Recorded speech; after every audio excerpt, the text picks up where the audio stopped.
I think the challenge with any wireless technology, whether it's coming from space or flying across towers, is there's only so much air, right? Spectrum. And they all use certain bands, and there is a limit. I think when you're dealing with space, it's maybe a little bit better because there's a bigger fan out. Whereas if you have a cell tower, concentration of those endpoints is obviously more dense. But bottom line is spectrum is not unlimited, and there will always be some challenges there.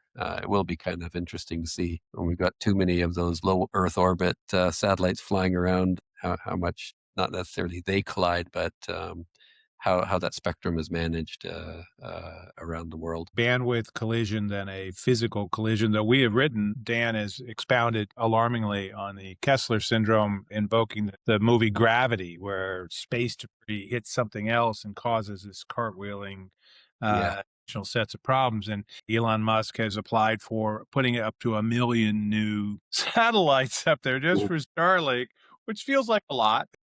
I'm just looking at Sandra Bullock. That's all that is. Sandra Bullock will fix everything. I'm not worried about that. She fixed everything. She's hyper competent and also a broadcast engineer. I don't know if you knew that. But that being said, I do think it's a big deal and puts another major multi-trillion-dollar company stepping up to what Elon's trying to pull off with Starlink. And that at least gets us into another duopoly. But what you're saying, Sig, that I think is interesting and on point here is, yes, they've moved there. That's great. That's a great way to reach lots of people in lots of out-of-the-way places that can't be reached by more traditional dig a hole, put a fiber thing in there or DOCSIS cable or whatever. It just doesn't economically make sense.